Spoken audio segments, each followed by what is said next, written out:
Hello student, आप सभी का स्वागत है आज के सेशन में। आज का सेशन छोटा सा है लेकिन बहुत ज़रूरी सूचना के बारे में है।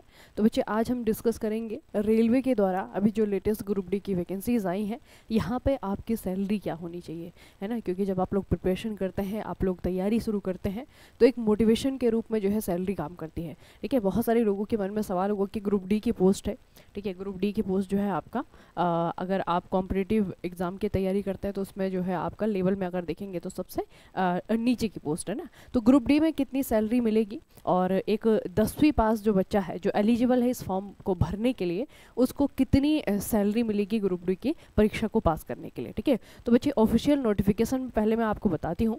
जो ऑफिशियल नोटिफिकेशन आपका जारी किया गया है रेलवे की तरफ से 18 से 36 साल के बच्चों के लिए, लगभग 32,438 इसमें वैकेंसीज हैं। तो यहाँ पे आप लोग देखेंगे कि इनिशियल पे, ठीक है, ये लिखा हुआ है 18,000 रुपये। ठीक है, ये है आपका बेसिक पे 18,000 रुपये।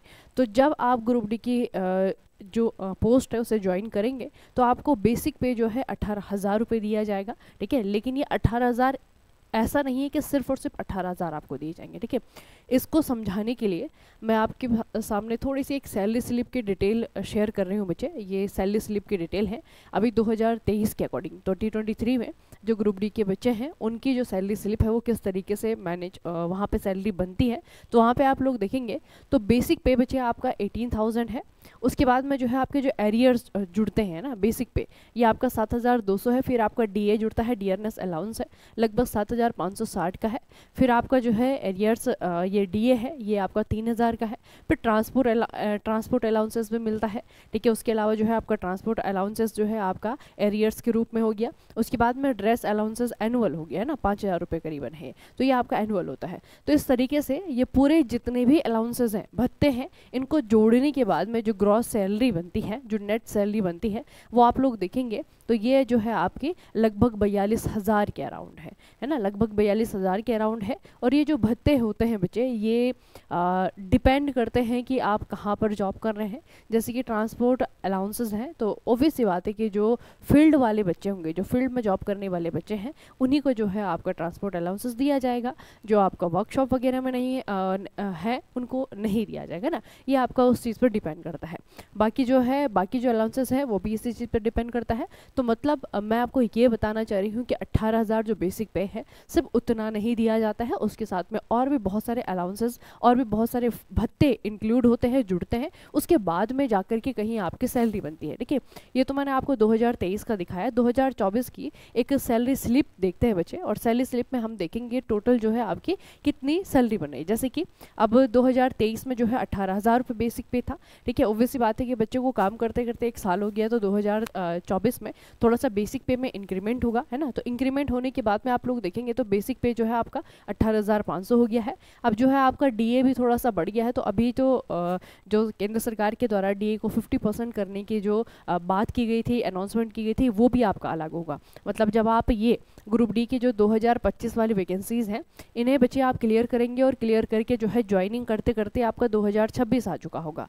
ठीक है, तो 2026 में जो है आपको दो चीज़ें दिखेंगी। एक तो आपका बढ़ा हुआ डीए जो है आपका बढ़ जाएगा, ये भी यहाँ पे इंक्लूड हो जाएगा। और दूसरा जो है आपका जो बच्चे अभी जो पे कमीशन आ रहा है, ठीक है, 8वां पे कमीशन है।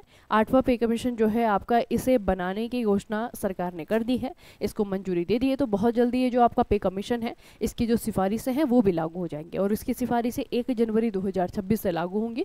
तो वैसी बात है कि महंगाई के साथ साथ में सैलरीज भी बढ़ती हैं, महंगाई के साथ साथ में भत्ते भी बढ़ते हैं, अलाउंसेस भी बढ़ते हैं। तो ये जो आपकी कंप्लीट सैलरी बढ़ेगी, ये इससे तो ज़्यादा ही होने वाली है ना। तो 2024 की अगर हम बात करें बच्चे, ये देखिए आपका ये पे स्लिप है आपके दिसंबर 2024 की। ठीक है, दिसंबर 2024 में अगर आप लोग देखेंगे, डीए जो है आपका 9,000 का करीबन है, हाउस रेंट अलाउंसेस हो गया, ट्रांसपोर्ट अलाउंस हो गया आपका, नेशनल हॉलीडे अलाउंस हो गया आपका, है ना। तो ये चीज़ें भी आपकी होती हैं। मतलब इतने सारे ऑप्शंस होते हैं अपनी सैलरी को इन्हांस करने के लिए, बढ़ाने के लिए। ठीक है, उसके बाद में कहीं जाकर के जो है बच्चे की सैलरी बन रही है लगभग 43,000, है ना। तो इतना जो है आपका, दोनों ही मैंने आपको दिखा दिए। 2023 की एक सैलरी स्लिप है और एक जो है आपका 2024 की है ना। तो बच्चे आप बेसिक मान करके चलिए कि 40,000, ठीक है। बेसिक जो है आपका 40,000 मान करके चलिए कि ये जो है आपको इन हैंड मिलेगा। उसके अलावा जो है जब ये दो चीज़ें यहाँ पे इम्प्लीमेंट होंगी, एक तो आपका डीए हो जाएगा और दूसरा जो है आपका ये जो 8 पे कमीशन आएगा, उसमें भी बच्चे आपको हो सकता है कि जो डीए है, डीए भी थोड़ा सा बढ़ करके आए, है ना, ये थोड़ा सा और बढ़ा दिया जाए। और उसके अलावा जो आपका पे कमीशन है, तो पे कमीशन के बाद में जो बेसिक पेमेंट है, जो बेसिक है, जब 8 पे कमीशन आएगा तो वहाँ पे आपके चेंजेस कहाँ पे होंगे, वहाँ पे इंक्रीमेंट आपके कहाँ पे होंगे, वहाँ पे इंक्रीमेंट आपका होगा ये बेसिक पे में, है ना। ये जो बेसिक पे है ये आपका बढ़ जाएगा, है ना। तो 8 पे कमीशन आएगा तो वैसी बात है कि आप लोग एग्जाम क्लियर के बाद में 2026 में ही ज्वाइनिंग लेंगे, तब जो है आपका 8 पे कमीशन के अकॉर्डिंग आपकी सैलरी मिलेगी, ठीक है। तो रफ आइडिया देने के लिए अगर मैं आपको बताऊं तो मिनिमम जो है आपका 40,000 और इससे ज़्यादा जो है आपका कितनी भी सैलरी हो सकती है, ठीक है। और दूसरे बच्चे प्रमोशन की बात करते हैं, क्योंकि प्रमोशन होगा तो सैलरी बढ़ेगी, ऑब्वियस सी बात है। तो लेवल 1, लेवल 2, लेवल 3, लेवल 4 इस तरीके से जो है आपको अगर लेवल के अकॉर्डिंग अगर प्रमोशन लेना है तो बच्चे यहाँ पे होती है विभागीय परीक्षाएं, ठीक है। यहाँ पे जो है डिपार्टमेंटल एग्जाम होता है। डिपार्टमेंटल एग्जाम जो है जिस भी डिपार्टमेंट में आप हैं 3 साल के बाद में जो है डिपार्टमेंटल एग्जाम होता है। जितनी भी वहाँ पे रिक्तियाँ होंगी, जितनी भी वहाँ पे वैकेंसीज होंगी ना, उनके लिए जो है आपका डिपार्टमेंटल एग्जाम होता है और आप लोगों को वहाँ पे जो है प्रमोट होने का मौका मिलता है, ठीक है। तो उसके लिए जो है बाहर से फिर आपको आरआरबी, एएलपी या बाकी जो परीक्षाएं हैं वो देने की आवश्यकता नहीं होती। हालांकि कुछ बच्चे उसके भी प्रिपरेशन करते रहते हैं लगातार, लेकिन डिपार्टमेंटल एग्जाम में भी अच्छा करने के लिए आपको पढ़ना तो पड़ेगा ही, है ना। तो उसके लिए जो है आप अगर पढ़ाई करते रहते हैं लगातार, आपकी परफॉर्मेंस अच्छी रहती है, तो डिपार्टमेंटल एग्जाम में भी जो है आपको बहुत फ़ायदा मिलता है। वहाँ से जो है आप लोग प्रमोट होते हैं और मिनिमम जो है आपका 3 साल का समय है। 3 साल जो है आपको इसी पोस्ट पे रहते हुए काम करना है और इसी पोस्ट पे भी जब काम करेंगे तो ऐसा नहीं है कि सैलरी आपकी रेगुलर जो है 3 साल तक सेम ही रहेगी, है ना। वहाँ पे इंक्रीमेंट भी लगता है। उसके अलावा जो है आपके अलाउंसेस भी होते हैं। अलाउंसेस जो है वो आपके हाथ में है, जैसे कि यहाँ पर नेशनल हॉलीडे का अलाउंस लगा हुआ है ना। तो नेशनल हॉलीडे को अगर काम करने जाएंगे तो आपको जो है पैसा दिया जाएगा ना। तो सैलरी को बढ़ाने के बहुत सारे रेलवेज में बचे, आपका रेलवे में सिर्फ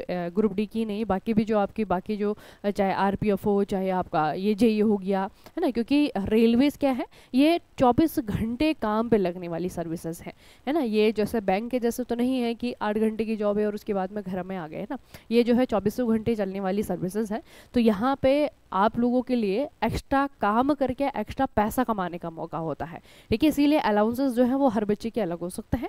हर बच्चा जो है अलाउंसेस के माध्यम से अपने सैलरी को इंक्रीज कर सकता है, ठीक है। और प्रमोशन की जहाँ तक बात रही तो प्रमोशन मिलते हैं। प्रमोशन के लिए जो है 3 साल आपको वेट करना पड़ता है। उसके बाद में विभागीय परीक्षाओं में आप लोग को बैठना होगा और वहाँ पे जो है परीक्षा उत्तीर्ण करके आपको प्रमोशन लेना होगा, ठीक है। तो ये जो है बच्चे ग्रुप डी की एक कह सकते हैं कि एक बहुत बड़ा मोटिवेशन होता है सैलरी, ठीक है। तो ये आपकी सैलरी है और जब आप 10वीं पास कर रहे हैं तो ऑब्वियस ही बात है कि 10वीं पास करने के बाद में या फिर ग्रुप डी के लिए जब आप अपेयर हो रहे हैं तो वो बच्चे भी जो बिल्कुल नए हैं ना, आपकी उम्र बहुत ज़्यादा नहीं है, तो उस उम्र में बच्चे इस सैलरी को लेना जो है आपका एक अच्छी बात है, नेगेटिव तो नहीं है ना, अच्छी बात है। इतनी सैलरी मिल रही है, उसके अलावा जो है आपके बहुत सारे और भी मौके आपको मिल रहे हैं। विभागीय परीक्षा भी दे सकते हैं या फिर बाहर से जब रेलवे बाकी जो आपके एग्जाम आता है वहाँ पर अगर वैकेंसीज निकालता है वो वाली परीक्षाएं भी दे सकते हैं। लगातार आपकी पढ़ाई जारी रहेगी तो उसके बाद में जो है आप दूसरे जो मौके हैं उनके लिए भी जा सकते हैं, है ना। तो ये नहीं है कि बिल्कुल ही अगर ग्रुप डी है तो ग्रुप डी के नाम से ऐसा नहीं कि बिल्कुल ही जो है आपका ऐसा स्टेट वाली में होता है। बहुत सारे स्टेट में आपकी जो ग्रुप डी की पोस्ट होती है, हालांकि अब तो वहाँ पे भी नहीं है तो बहुत ज़्यादा कम सैलरी होती है, लेकिन यहाँ पे ऐसा नहीं है बच्चे। सेंट्रल गवर्नमेंट की किसी भी लेवल की जॉब हो, सैलरी ठीक ठाक हो जाती है ना वहाँ पे, क्योंकि अलाउंसेस मिलते हैं ना बहुत सारे, इसीलिए, ठीक है। तो चलिए बच्चे, यहाँ पे रेलवे ग्रुप डी की एक बहुत इंपॉर्टेंट इन्फॉर्मेशन मैंने आपके साथ में शेयर की कि सैलरी कितनी हो सकती है आपकी, ठीक है। और जब 8वां जो ये पे कमीशन है जब ये लागू हो जाएगा तो ये वाली सैलरी आपकी बढ़ भी जाएगी, है ना। और बढ़ेगी कितनी, कोई 40%, कोई 50%, इतना बता रहे हैं। हालांकि 50% बढ़ेगी तो ये आपके 70-80 तो नहीं जाने वाली है ना। ऑब्वियस सी बात है कि 10 या 20% का जो है इंक्रीमेंट होगा बेसिक पे में होगा और उसके साथ में ही जो है आपके ये पूरी की पूरी सैलरी ये इससे ऊपर जाएगी, है ना। तो चलिए आज के सेशन को यहीं पे समाप्त करते हैं। अगर अभी तक आप लोगों ने make it easy skills online platform को सब्सक्राइब नहीं किया है तो सब्सक्राइब कर लीजिए और रेलवे और बाकी जो आपकी तकनीकी एग्जाम होते हैं, परीक्षाएं होते हैं, उनके लिए लगातार जो हमसे जुड़ी रहिए, ठीक है। चलिए फिर मिलते हैं नेक्स्ट वीडियो में। आप सभी का बहुत बहुत धन्यवाद।